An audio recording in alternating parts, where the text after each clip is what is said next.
want to tell you now a story about a little mermaid. It came to me when I was floating in the ocean that I should go ahead and tell this story next, especially because Ariel's voice is important and represents our voice, and the voice of the beloved, and the voice of the feminine, and the feminine mystique. And let me share my charms with you.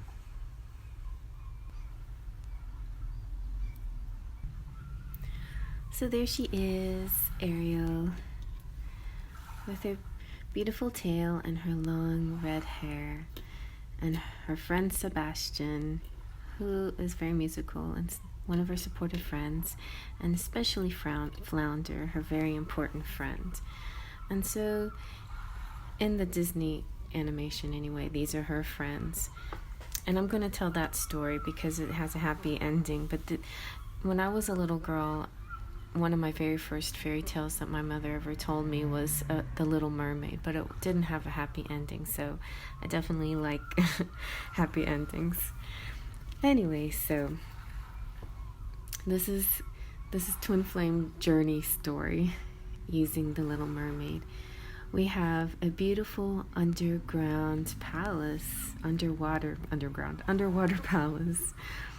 full of fishes like flounder and other creatures. We have this beautiful mermaid, Ariel. She is the emerald princess of the sea. She's also a jewel of the sea. She's special and beautiful. She has her mermaid dreams. She, likes to adorn herself with the things of the world above. And she likes to sing. And singing is her pleasure and enjoyment. She has a beautiful sisterhood, actual sisters. And with them, that's one of the things that gives her strength is her sisterhood, her kindreds. They're always there for her, and they have a happy time. It's a celebratory time. Often when certain cards come up, I do think of Ariel, who has a very loving father, but he may be slightly overprotective. He wants to keep her safe. And some people and some mermaids do have a really wild and broad imagination, a big vivid idea of the universe, and they can't be held back. Similar to Belle with her books and imagining something more out there than her little village, Ariel sees that there's more to the world, which worries her dad a little bit because he knows that when children see things like that, then there's a chance that he could lose his child. And so the underworld is just beautiful and peaceful. It's a happy place full of fortune and wealth and abundance. There's no lack here in this underworld paradise for Ariel and her sisters. But yet she sees the lack despite everything that she has. So it's similar to the beast having riches but not appreciating it. She wasn't a mean child. She was a very loving child, but she still saw her life as this, wishing there was something more, She saw herself in a cage and not able to go where the people are. But she did it in a cheerful way. She, instead of feeling trapped, she made an underwater paradise for herself. And it could be underground too, because underwater's, anyway, a paradise, a cave full of wonders. And so, like in the movie, that's where a very pivotal part is like, look at this stuff, she has so many things and so much to be excited and proud of, but she still wants to be part of well, she wants to be part of his world. So there's one person in particular that crosses her mind, and she wants to be a part of his world. And it's almost like, she's kept an eye on him. He's a sailor or a prince or whoever he is. She's not really sure, but she's seen him on the ships, and she's fallen for him. She knows that he belongs to her, and she belongs to him, like they're meant to be. She knows that she's meant to be part of his world. Then one day she sees this ship being tossed about, and she realizes the only one to save him is her, which would risk, losing her anonymity and showing herself. But she saves him anyway, or she gives him his breath. She wraps him in her love and pulls him out of the water. I don't think she had a moment of hesitation. There is always this longing to bring him out of danger, to help him. And so there she is now with her beautiful prince, and she just yearns really more than ever now to be part of his world. So she leaves him with a song and lets him know that, he's the one for her. And he hears this song. He hears it in the air. It's a calling. It's a magic. It's what he associates with this mystery girl that he's now in love with as well. And she both have this kind of image and feeling of each other. They don't know exactly what this future image is, but it's a definite feeling of that twin flame recognition. As soon as he heard her voice, much like Aurora in Sleeping Beauty, as soon as he heard her voice, he knew she was the one. And she always knew since she saw him on the ship. So now she has a decision to make. She can't live without him, but she can't be with him if she has fins and not legs, or if she can't be part of his world. Then how is she going to be with him? She has to figure out some way to be his equal, to make him notice her, to treat her as an equal. So that goes into a bit of self-worth, right? That she doesn't trust that she can win him on her own merits, on her own beauty, and being the mermaid that she is, that she has to find another means. So she's willing to make a sacrifice.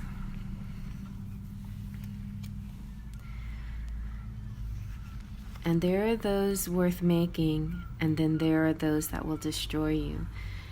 And it could have destroyed her. Fortunately for Ariel and the Disney movie, it didn't destroy her. But, you have to be really careful about how much you sacrifice for what you want. Would you rather sacrifice, or would you rather be true to yourself and accept only somebody who will accept you for yourself, right? So it gets into a very strange situation. Like, there are some sacrifices we make, especially in honor of the twin flame relationship, because it's really different from other relationships. And it's not even most of the time a relationship. So it's a situationship. It's a situation that you kind of have to work with, and it's not that easy. So I think she senses that she's going to have to do the hard thing, and that it won't be easy. And she's putting upon this challenge upon herself, but she's willing to take it. So she kind of goes dark. I feel like this could represent too us going into that, our shadow selves, taking a walk, that the dark night of the soul kind of thing, just really acknowledging this side of us. Then there's this willingness to exchange something, to force change, to accept it from somebody darker than you who's willing to take advantage of your good nature. Somebody who is not a good person, who wants to manipulate you, somebody who wants to take over your situation, take what you have, that it doesn't belong to them. Maybe someone who's jealous. It could be when the karmic steps in, or when the karmic doesn't let go, when they don't see the spiritual aspect of a relationship, but they only see the material of mine belonging to me. Then there's judgment, and the judgment reminds me of that scene where there's all these souls at the bottom of the sea who sold their souls for something more, to have that something more, and that witch or that dark one kept their souls as payment. And Ariel sells her voice as payment, the one thing that the prince recognized as being related to his beloved. So now if he meets her again, he judges her by her voice and not by her beauty or her aura or her kind nature. So here are the storks. I just feel like this kind of represents the seagulls that try to help. The air beings are the ones in the story that help communicate. They represent swords and air and communication, and they help heal the situation. The communication helps heal the situation. And Ariel and Eric get very close, so close to kissing, but that is the key, that he has to kiss her in order to break this spell. And they are sabotaged all the time. And speaking of time, the time is at an essence also. There is a time limit. Much like Beauty and the Beast, the last petal falls, the time is out. And here we have a time limit as well for Ariel. If she can't prove to Eric that she's his beloved, then time runs out and they can't be together. And the witch will try everything she can to manipulate the situation. And so knowing that Eric is looking for a voice and not a person, she disguises herself as his beloved in Ariel's voice, trying to prove to him that she is actually the beloved, which she is not. Then Eric gets put under a spell. But fortunately, in the good animation movie, the spell is broken thanks to some of these creatures that help out, and Eric is able to understand and see the truth for himself. And once he's able to see the truth for himself, he becomes the champion of his destiny.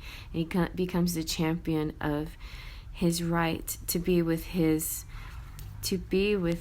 twin flame, to be with his divine counterpart.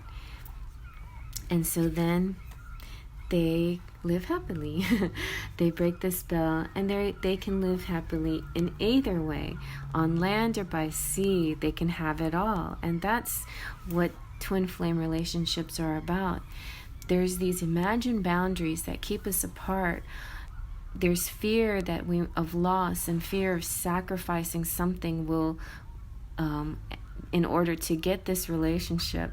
But in the end, what you get is everything. If you travel the journey correctly and you travel it with a good heart and good intentions, you can have the land and the sea and all your friends, guppies, birds, and Sebastian, singing "Kiss the Girl," and everybody else around you, your dad, Triton, and anybody in your life. You can have all these creatures and beings in your life. So in the end, then it just becomes a party, and you can enjoy your beautiful life together under the sea or above the sea in the castle or wherever you long to be. And I hope you like that.